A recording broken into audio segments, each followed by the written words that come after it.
They called him the father of reggae, but almost nobody remembers his name today, while the world sings One Love and buys Bob Marley t-shirts in every airport on earth. One man sits in the shadows of that legend, the man who literally taught Bob Marley how to sing, how to write, how to stand on stage, how to survive the ghetto with nothing but a voice. His name was Joe Higgs, and for years, Joe watched the boy he raised in music become the biggest star on the planet, while he himself died broke, bitter, and almost completely forgotten. This is the true, untold story of the mentor who built Bob Marley, and the quiet war that followed when the student outgrew the teacher. Let's go back to Trenchtown, 1962. The air smells of kerosene and gunpowder. Political gangs are burning down yards. Children play with broken bottles because toys don't exist. In the middle of this hell stands a tiny board house on First Street. Inside, a 22-year-old man with a soft voice and deadly serious eyes is giving free singing lessons to any ghetto youth willing to learn. His name is Joe Higgs. Joe is already a local legend. He and his partner Roy Wilson had the first big ska hit in Jamaica, Manio, in 1959. But Joe isn't chasing fame anymore. He's chasing something bigger. He wants to lift every talented poor kid out of the graveyard that Trenchtown has become. Every afternoon after work, teenagers line up outside his gate. Among them are three skinny boys who keep coming back: Bob Marley, Bunny Wailer, and Peter Tosh. Joe sees something in them immediately. Bob is only 17, barely 5'4" shy, speaks in whispers.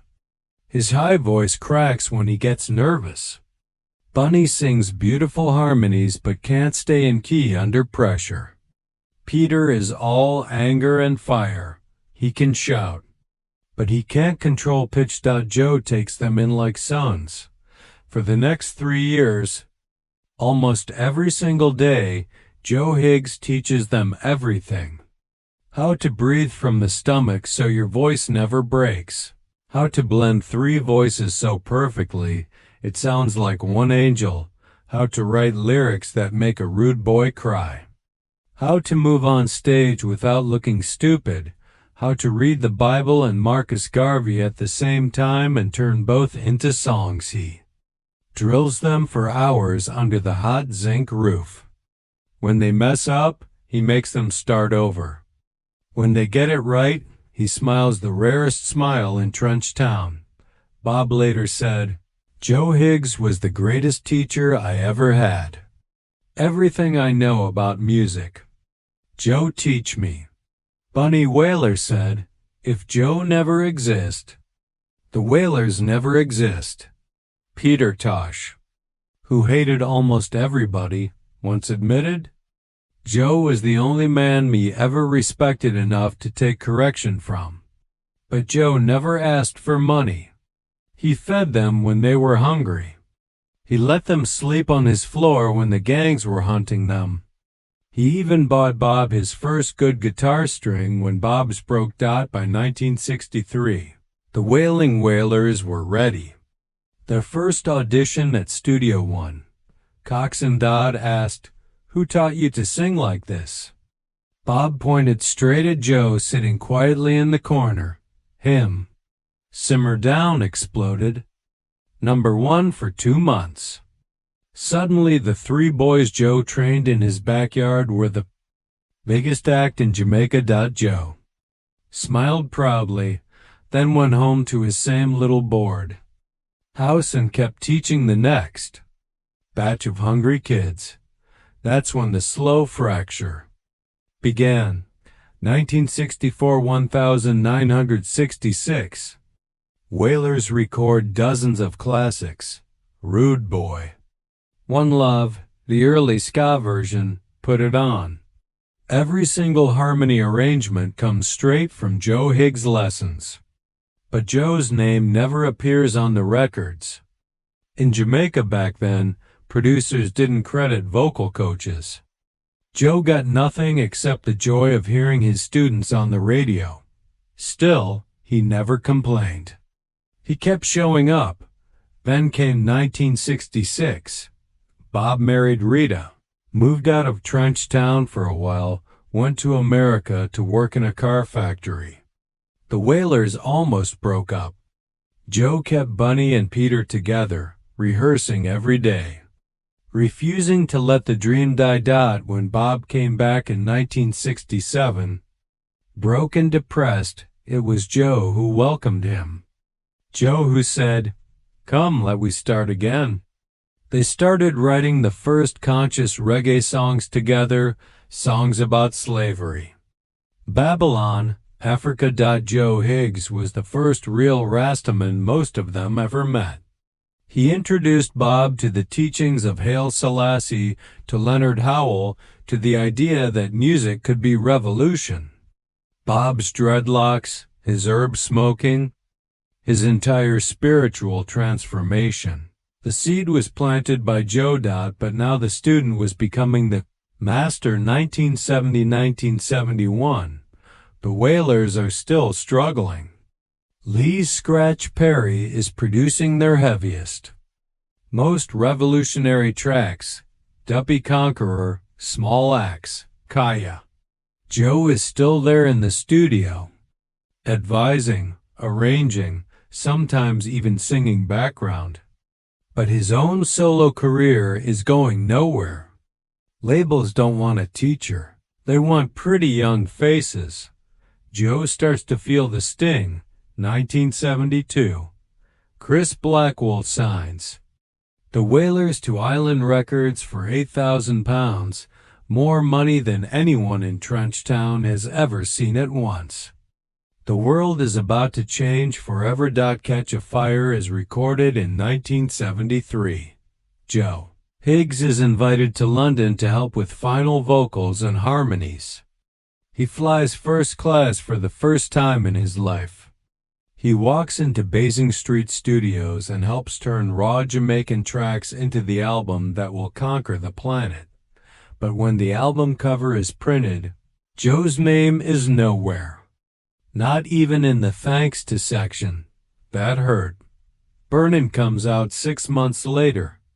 I Shot the Sheriff. Get Up, Stand Up.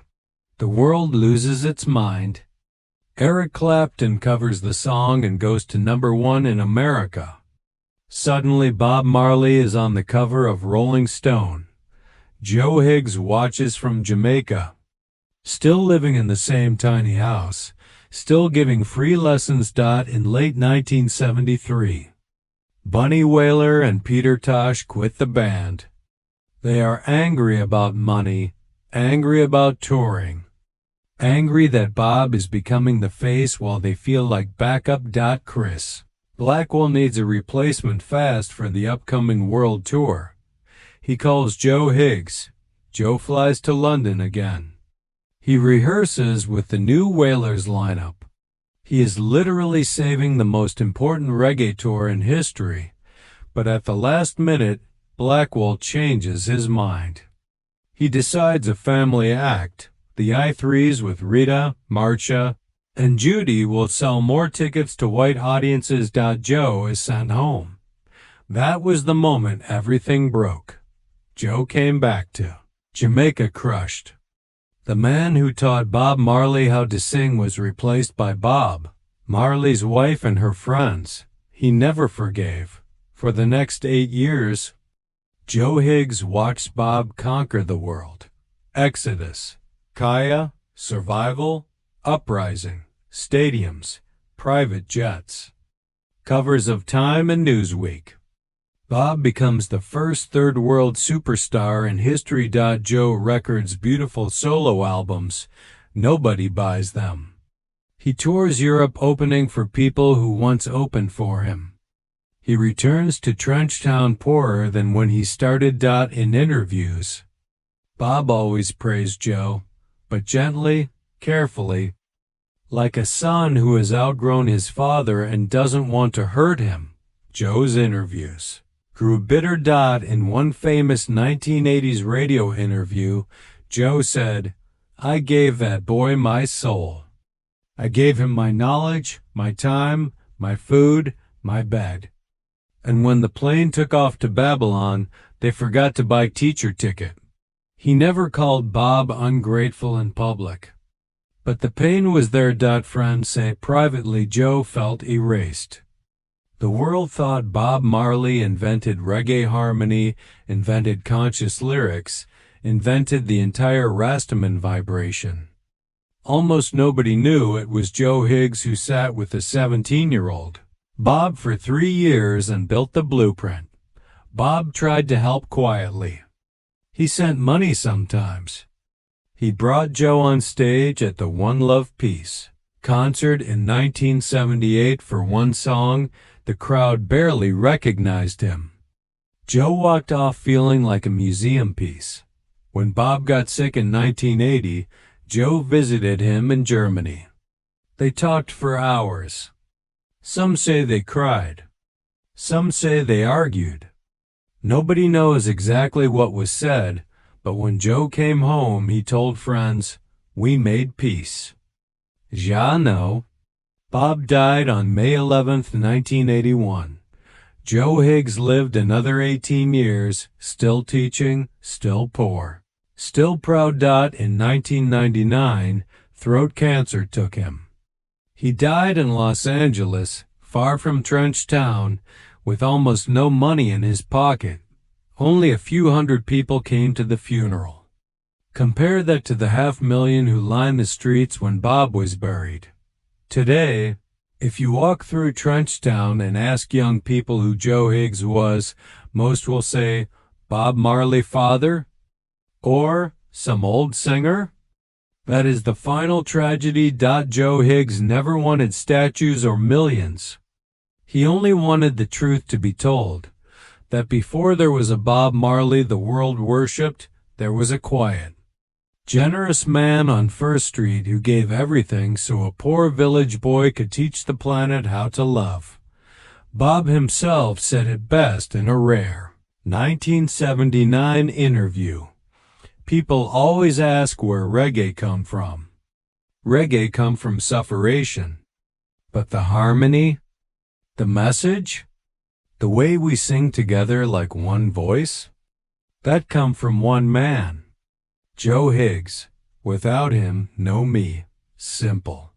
Yet when the Legend album sold 75 million copies, Joe's name wasn't even in the liner notes. So here's the truth they tried to bury. Every time you hear three voices blend perfectly on "No Woman, No Woman, No Cry," every time One Love plays at a protest or a wedding, every time a stadium full of strangers sings in perfect harmony, you are hearing Joe Higgs. He never got the money. He never got the covers of magazines. He never got the private jet. But he got something greater. He got to be the spark that lit the biggest fire music has ever known. And somewhere, in whatever afterlife Rastafari go to when the body is done, Joe Higgs is sitting under a tree, listening to billions of people sing the songs he taught a skinny ghetto boy how to write, smiling that rare, proud smile, because the teacher's greatest reward is not fame. It is knowing the student changed the world.